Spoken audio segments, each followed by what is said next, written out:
दिल्ली के रोहिणी इलाके के प्रशांत विहार में हुए धमाके की जांच जारी। एनआईए जांच में जुटी हुई है। रविवार सुबह सीआरपीएफ स्कूल के बाहर हुआ था धमाका। सीसीटीवी में दिखे संदिग्ध फुटेज में सफेद रंग की टी शर्ट पहनकर स्पॉट पर घूमते दिखाई दिए दो लोग। पुलिस के सूत्रों के मुताबिक संदिग्धों की गतिविधि रात के समय ब्लास्ट स्पॉट पर दिखाई दी। ब्लास्ट से एक रात पहले ही स्पॉट पर इन लोगों की एक्टिविटी देखी गई।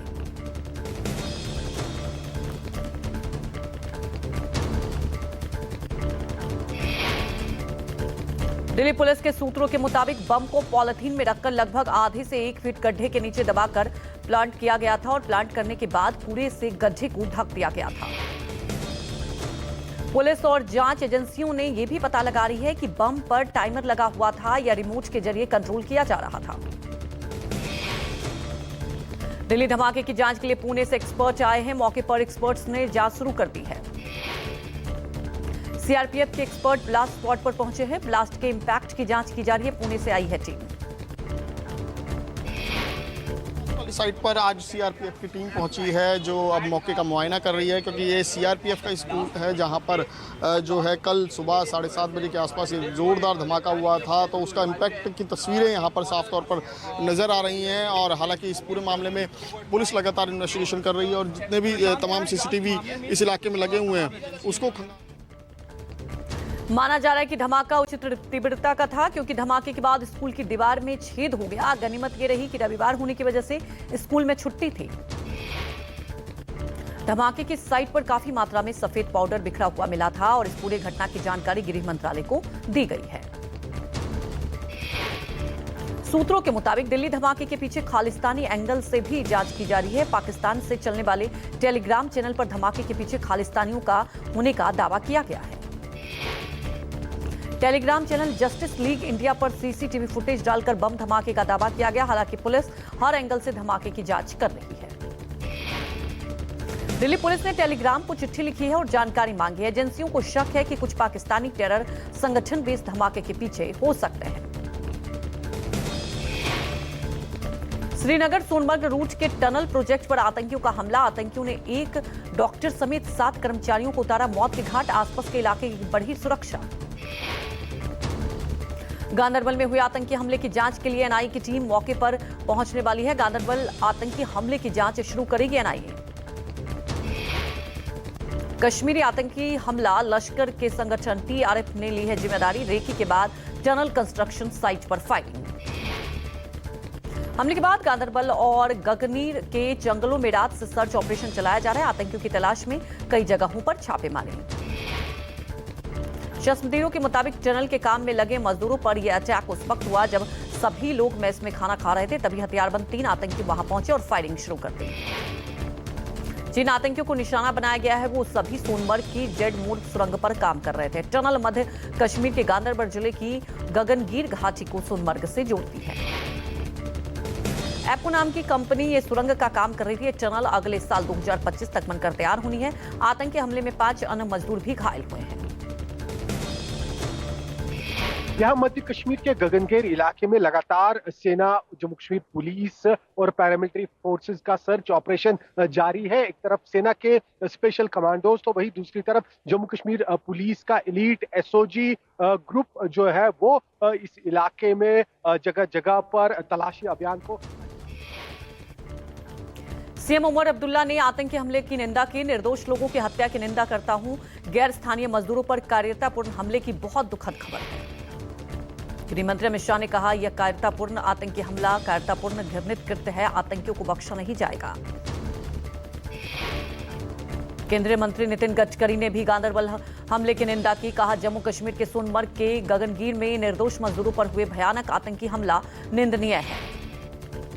उपराज्यपाल ने जम्मू कश्मीर पुलिस, सेना और सुरक्षा बलों को पूरी आजादी दी है। कहा, मैं लोगों को आश्वस्त करता हूं कि जो भी लोग इसके पीछे हैं वो छोड़े नहीं जाएंगे। कांग्रेस महासचिव प्रियंका गांधी ने कहा, हमले के खिलाफ पूरा देश एकजुट है। आम जनता के बीच हिंसा और दहशत फैलाना मानवता के खिलाफ अपराध है। बीएसएफ ने पाकिस्तान से पठानकोट से आ रही खाली नाव की जब्त की है। बमियाल सेक्टर में तरना नाले में बीएसएफ की तैरती मिली संदिग्ध पाकिस्तानी नाव। पाकिस्तान से भारत में बहकर आई नाव को सीमा सुरक्षा बल के चौकी कर्मियों ने जब्त किया है। नाव अंतर्राष्ट्रीय सीमा से करीब 45 मीटर अंदर पाई गई। बताया जा रहा है कि नाव खाली था। कनाडा से भारत बुलाए गए उच्चायुक्त संजय वर्मा का कनाडा पर बड़ा आरोप। संजय वर्मा ने कहा, राजनीतिक से प्रेरित हैं सारे आरोप। कनाडा में उच्चायुक्त रहे संजय वर्मा ने एक तीखी प्रतिक्रिया दी। संजय वर्मा ने कहा, खालिस्तानी चरमपंथी और आतंकवादी कनाडा सुरक्षा खुफिया सेवा के लिए संपत्ति की तरह काम करते हैं। संजय वर्मा ने दावा किया है कि कनाडा की ट्रूडो सरकार खालिस्तानी समर्थकों और चरमपंथियों को प्रोत्साहित करती है, भारत की चिंताओं को नहीं समझते हैं। संजय वर्मा ने कहा, निज्जर की हत्या में बिना सबूत के ट्रूडो ने भारत पर बेबुनियाद आरोप लगाए। पीएम जस्टिन ट्रूडो ने आरोप लगाया और खुद मान भी लिया कि कोई ठोस सबूत नहीं है। निज्जर की पिछले साल 18 जून को ब्रिटिश कोलंबिया के सरे में एक गुरुद्वारे के बाहर गोली मारकर हत्या कर दी गई थी और उसे भारत ने आतंकवादी घोषित किया था। ट्रूडो का आरोप है कि भारतीय एजेंट ने हत्या की है। दिल्ली के प्रदूषण पर सियासत तेज। बीजेपी आप एक दूसरे पर फोड़ रही है ठीकरा। आपने प्रदूषण के लिए पड़ोसी राज्य विशेषकर हरियाणा और यूपी को जिम्मेदार ठहराया। दिल्ली में बढ़ते प्रदूषण को लेकर बीजेपी ने दिल्ली सरकार को घेरा। कहा, केंद्र की सरकार के अलावा दिल्ली सरकार एक पैसा प्रदूषण कम करने के लिए खर्च नहीं कर रही है। मुझे एक बात बता दें, दिल्ली में पोल्यूशन पे केंद्र सरकार के पैसे को छोड़कर दिल्ली सरकार ने कितने पैसे खर्च किए? जवाब जातिशी मालूम। 33 करोड़ से ज़्यादा पैसा NCAP बोलते हैं उसे, नेशनल क्लीन एयर प्रोग्राम, केंद्र सरकार ने दिल्ली सरकार को दिया कि आप हवा को शुद्ध रखने के लिए हम आपको पैसा दे रहे हैं। सिर्फ 10.77 करोड़ रुपये दिल्ली सरकार खर्च कर पाई। इंडिया गेट और आसपास के इलाकों में धुंध की परतें छाई और दिल्ली का AQI बहुत खराब श्रेणी में पहुंचा है। AQI 300 के पार पहुंचा। आनंद विहार इलाके में AQI 445 गंभीर श्रेणी में पहुंचा। आतिशी ने कहा, आनंद विहार में डीजल बसों के कारण प्रदूषण बढ़ रहा है। केंद्र और यूपी सरकार से सहयोग की मांग की। यमुना नदी की सतह पर जहरीली झाग की परत पर दिल्ली के मुख्यमंत्री आतिशी ने कहा, हरियाणा और यूपी की फैक्ट्री से वेस्ट यमुना में डालता है और आज से दिल्ली जल बोर्ड वहां एक ड्राइव चला रही है। दिल्ली में बढ़ते प्रदूषण के लिए सीएम आतिशी ने यूपी की फैक्ट्रियों और बसों पर जिम्मेदार बताया था। यूपी के मंत्री दयाशंकर सिंह ने आतिशी के बयान पर पलटवार किया और अपने कहा कि अपनी नाकामियों को छिपाने के लिए झूठ बोल रही हैं दिल्ली सीएम। आंध्र प्रदेश के मुख्यमंत्री चंद्रबाबू नायडू का बड़ा बयान। कहा, दक्षिण भारतीय राज्यों के लोगों को ज्यादा से ज्यादा बच्चे पैदा करने चाहिए। अधिक बच्चा करने वालों को मिलेगा सरकारी लाभ। बच्चा बढ़ाओ कानून लाने की तैयारी में आंध्र सरकार। लोगों से अपील करते हुए चंद्रबाबू नायडू ने कहा, ज्यादा बच्चे पैदा करें, हम 2 और हमारे 2 तो नहीं लड़ सकेंगे चुनाव। मुख्यमंत्री चंद्रबाबू नायडू ने कहा, राज्य में प्रजनन दर घटकर 1.6 हो गई है, जो राष्ट्रीय औसत 2.1 से काफी कम है। यही हालात रहे तो दक्षिणी राज्यों को बूढ़ी होती आबादी की समस्या में धकेल सकती है। जनसंख्या प्रबंधन में जुटी आंध्र की चंद्रबाबू सरकार। कहा, जल्द अगर इस दिशा में कदम नहीं उठाए गए तो आंध्र प्रदेश को जापान और यूरोप की तरह बुजुर्गों की बड़ी संख्या से जूझना पड़ेगा।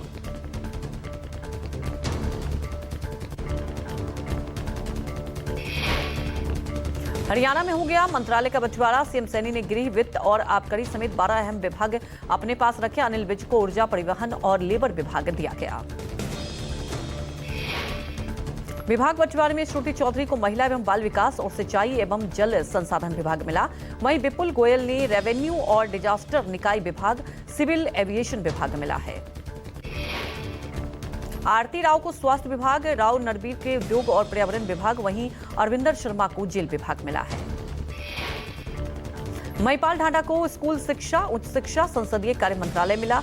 वहीं श्याम सिंह राणा को कृषि एवं किसान कल्याण, पशुपालन और डेयरी विभाग के साथ मत्स्य मंत्रालय दिया गया है। जूनियर डॉक्टर के विरोध प्रदर्शन पर बीजेपी सांसद समीक भट्टाचार्य बोले। कहा, जूनियर डॉक्टरों के विरोध प्रदर्शन से दबाव में है टीएमसी। बीजेपी सांसद समीक भट्टाचार्य ने कहा, कुर्सी खोने के डर से मांगों को पूरा करने की कोशिश में जुटी है टीएमसी। टीएमसी चाहती है कि विरोध को रोका जाए। वो हर संभव कोशिश कर रहे हैं, लेकिन यह संभव नहीं। तृणमूल कांग्रेस किसी भी हालत से इस स्थिति को सुधारना चाहते हैं। किसी भी हालत से बहुत सारे कोशिश करके आंदोलन को बंद करना चाहते हैं, लेकिन यह संभव नहीं है। और पश्चिम बंगाल की जनता अब ये ठान लिया है जो लोग तृणमूल कांग्रेस को विसर्जन दे के रहेंगे। यूपी उपचुनाव में सीट के बंटवारे पर सपा कांग्रेस में बढ़ी तनातनी, 2 से अधिक सीटों की मांग पर अड़ी कांग्रेस। सूत्रों के मुताबिक सपा की ओर से अब तक कांग्रेस के लिए केवल 2 सीट छोड़े जाने के संकेत। उपचुनाव में सपा की ओर से 2 सीटों की पेशकश से कांग्रेस के दावेदारों की चिंता बढ़ाई। कांग्रेस ने सपा पर अधिक सीटों की मांग को लेकर दबाव बनाना शुरू किया है। यूपी में 9 विधानसभा सीटों के लिए नामांकन प्रक्रिया जारी, लेकिन इंडिया गठबंधन के दोनों प्रमुख दलों के बीच सीटों को लेकर नहीं बन पाई सहमति। 25 अक्टूबर के करीब आने से कांग्रेस की बेचैनी बढ़ी। सूत्रों के मुताबिक कांग्रेस को गाजियाबाद और खैर सीट मिल सकती है। सपा ने दोनों सीटों पर अभी तक अपने प्रत्याशी घोषित नहीं किए। कुंदड़की सीट पर भी सपा ने कोई उम्मीदवार नहीं उतारा है। दिल्ली में कांग्रेस की केंद्रीय चुनाव समिति की अहम बैठक, शाम 5 बजे होने वाली बैठक में महाराष्ट्र झारखंड में सहयोगी दलों के साथ सीट शेयरिंग और पार्टी प्रत्याशियों के नाम पर अंतिम मुहर लगेगी। महाराष्ट्र विधानसभा चुनाव के लिए बीजेपी ने 99 प्रत्याशियों की पहली लिस्ट जारी की। 79 सिटिंग विधायकों पर पार्टी ने जताया विश्वास, कहा कई नए चेहरों को मौका दिया। बीजेपी ने देवेंद्र फडणवीस को नागपुर साउथ वेस्ट से चुनावी मैदान में उतारा है, जबकि महाराष्ट्र बीजेपी अध्यक्ष चंद्रशेखर बावनकुले को कामठी से टिकट दिया गया। बीजेपी के पहले लिस्ट में नारायण राणे के बेटे नीतीश राणे को कनकावली सीट से और घाटक कोपर वेस्ट से राम कदम को कैंडिडेट बनाया गया है। झारखंड विधानसभा चुनाव को लेकर आजसू ने रविवार को 8 प्रत्याशियों की जारी पहली लिस्ट की है। पार्टी सुप्रीमो सुदेश महतो सिल्ली विधानसभा सीट से चुनाव लड़ेंगे। झारखंड में इंडिया गठबंधन में टूट की आशंका, सीट शेयरिंग में अनदेखी पर आरजेडी की बगावती रुख, 20 से 22 सीटों पर ठोकी है दावेदारी। मनोज झा ने कहा 3 से 4 सीटों पर लड़ना गला काटने जैसा। आरजेडी नेता मनोज झा ने जेएमएम कांग्रेस को दिया 2 टूक संदेश, कहा सम्मानजनक सीटें नहीं मिली तो हम 20 से 22 सीटों पर उतारेंगे प्रत्याशी। झारखंड सीएम हेमंत सोरेन का आज गढ़वा दौरा, मुख्यमंत्री पहले चरण के चुनाव के तहत पार्टी प्रत्याशियों के नामांकन में होंगे शामिल। गढ़वा और भवनाथपुर प्रत्याशियों के नॉमिनेशन में मौजूद रहेंगे सीएम हेमंत सोरेन। कांग्रेस ने असम की 4 और मध्य प्रदेश की 2 विधानसभा सीटों पर होने वाले उपचुनाव के लिए उम्मीदवारों का ऐलान किया। एमपी के बुधनी सीट से पार्टी ने पूर्व मंत्री राजकुमार पटेल को मैदान में उतारा है। महाराष्ट्र में सीट शेयरिंग को लेकर नाना पटोले का बड़ा बयान, कहा महाविकास अघाड़ी में सीट शेयरिंग पर लगभग सहमति। कांग्रेस जारी करेगी पहली लिस्ट, बैठक में 30 से 40 सीटों पर मुद्दे को सुलझा लिया जाएगा। और कल हम पहली लिस्ट डिक्लेयर करेंगे, ऐसा हमारा प्लान है। कल हम मिल के तीनों लोग प्रेस कॉन्फ्रेंस में लेने का हमारा प्लान है। तो कल हम मुंबई जाने के, आज रात को मुंबई जाएंगे। मुंबई में हम लोग नेताओं से बात करेंगे, हमारे साथी दलों से, और कल हम लोग एक साथ ये डिक्लेयर करेंगे। ऐसा महाराष्ट्र में सीट शेयरिंग को लेकर बोले संजय राउत, कहा 1 या 2 सीट छोड़कर कोई मतभेद नहीं। आज शाम तक पूरा मामला खत्म हो जाएगा, कोई मतभेद रहेगा तो मिलकर फैसला लेंगे।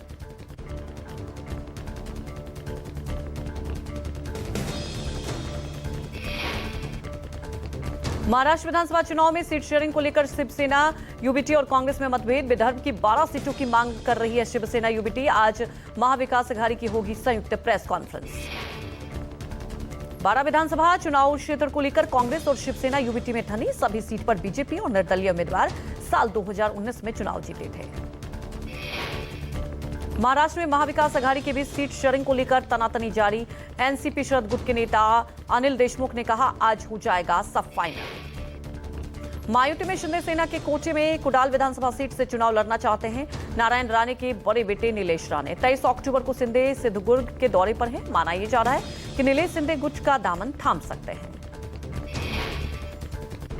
एमएनएस अध्यक्ष राज ठाकरे ने अपने आवास शिवतीर्थ पर बुलाई है बैठक। बैठक में विधानसभा चुनाव में उम्मीदवारों के फाइनल नामों पर होगी चर्चा। मुंबई में उम्मीदवारों को लेकर पार्टी पदाधिकारियों के साथ राज ठाकरे करेंगे बैठक। राज ठाकरे आज जारी कर सकते हैं पहली लिस्ट। राज ने अकेले ही चुनाव लड़ने का ऐलान किया है। राज ठाकरे ने अब तक सिवंडी से बाला, नांदगावकर और पंढरपुर से दिलीप धोत्रे को नाम घोषित किया। राज ठाकरे के घर शिवतीर्थ पर अब तक नांदगावकर, अविनाश जाधव, यशवंत किलेटार पहुंचे हैं।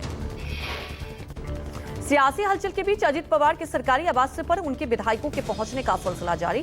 फडणवीस के सरकारी बंगले सागर पर भी नेताओं के मिलने जुलने का सिलसिला जारी।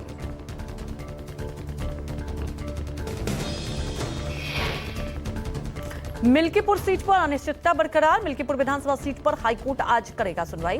पूर्व बीजेपी विधायक बाबा गोरखनाथ द्वारा दायर याचिका पर सुनवाई। याचिका वापसी को लेकर भी आज फैसला लिया जाएगा। हाईकोर्ट के सिंगल बेंच के जस्टिस पंकज भाटिया इस मामले की सुनवाई करेंगे। बाबा गोरखनाथ ने 2022 के चुनाव में मिल्कीपुर सीट से सपा नेता अवधेश प्रसाद के चुनावी हलफनामे को चुनौती दी। बाद में अवधेश लोकसभा चुनाव जीत गए तो उन्होंने विधानसभा की सदस्यता से इस्तीफा दे दिया। प्रधानमंत्री मोदी रविवार को अपने संसदीय क्षेत्र वाराणसी पहुंचे। पीएम ने काशी में आरजे शंकराई हॉस्पिटल का लोकार्पण किया, साथ ही 6100 करोड़ की योजनाओं की सौगात दी। वाराणसी से विपक्ष पर भी हमला बोला, कहा पिछली सरकारों ने देश में विकास को आगे नहीं बढ़ने दिया। मुस्लिम पर्सनल लॉ बोर्ड के प्रवक्ता मौलाना सज्जाद नोबानी ने मराठा नेता मनोज जारंगी पाटिल से मुलाकात की। दोनों के बीच करीब 2 घंटे तक बैठक। संभाजीनगर के एक होटल में मुलाकात हुई। महाराष्ट्र चुनाव में उतरे मनोज जारंगी ने डिप्टी सीएम देवेंद्र फडणवीस पर बोला तीखा हमला। जारंगी ने फडणवीस को क्रूर इंसान बताया। कहा जिन जातियों ने आरक्षण नहीं मांगा उन्हें ओबीसी में शामिल कर दिया गया। मनोज जारंगी ने कहा हम सत्ता परिवर्तन चाहते हैं, ना कि धर्म परिवर्तन। छत्रपति शिवाजी के हिंदुत्व की वकालत करते हुए जारंगी ने कहा मराठा अगर आरक्षण मांगता है तो हिंदू विरोधी कैसे हो जाता है। रायपुर में छत्तीसगढ़ के मुख्यमंत्री विष्णुदेव साय ने पुलिस स्मृति दिवस पर पुलिस जवानों को श्रद्धांजलि दी। कर्तव्य निभाते हुए अपने प्राणों को आहुति देने वाले पुलिस कर्मियों को नमन किया। उत्तर प्रदेश के मुख्यमंत्री योगी आदित्यनाथ ने रिजर्व पुलिस लाइंस में पुलिस स्मृति दिवस पर आयोजित कार्यक्रम में हिस्सा लिया। पुलिस कर्मियों के शौर्य की तारीफ की। जौनपुर में रेलवे सुरक्षा बल में कार्यरत रहते हुए अपने प्राणों का बलिदान देने वाले जयचंद्र शर्मा को मिलेगा राष्ट्रपति पुरस्कार। 28 अक्टूबर को राष्ट्रपति द्रौपदी मुर्मू शहीद जयचंद्र की पत्नी को सम्मानित करेंगी। परिवार ने कहा पूरे गांव के लिए इस सम्मान बड़ी उपलब्धि है। परिवार के मुताबिक इस सम्मान से इस पूरे गांव का नाम राष्ट्रीय स्तर पर रोशन होगा। रविवार को बम की धमकी की वजह से दिल्ली से फ्रैंकफर्ट जा रहे विमान को वापस लौटना पड़ा। धमकियों की वजह से अफगानिस्तान ने अपने हवाई क्षेत्र से गुजरने की अनुमति नहीं दी। मेटावर्स टेक्नोलॉजी ने रचा है इतिहास। देश ही नहीं बल्कि विदेश में भी अलग अलग हो रहे हैं आयोजन। मिनाटर्स आर्टिफिशियल इंटेलिजेंस टेक्नोलॉजी को दे रहे हैं बढ़ावा। मीनाटिवर्स ने शिक्षा, खेलकूद, रोजगार को और भी आसान बना दिया। मीनाटिवर्स का संकल्प है कि भारत विकास की ओर अग्रसर है। मुंबई में बाबा सिटी के हत्याकांड में पुलिस ने 10वें आरोपी को अरेस्ट किया। नवी मुंबई इलाके से भगवत सिंह की हुई गिरफ्तारी। भगवत पर शूटर्स को रहने और हथियार मुहैया कराने का आरोप है। हरियाणा सरकार की सख्त मनाही के बावजूद पराली की घटना नहीं रुक रही। करनाल के पास रविवार रात भी कई खेतों में पराली जलती देखी गई। पाकिस्तान के सुप्रीम कोर्ट में मुख्य न्यायाधीश का अब 3 साल का होगा कार्यकाल। रविवार को पाकिस्तान की सीनेट ने 26वें संविधान संशोधन को मंजूरी दी है।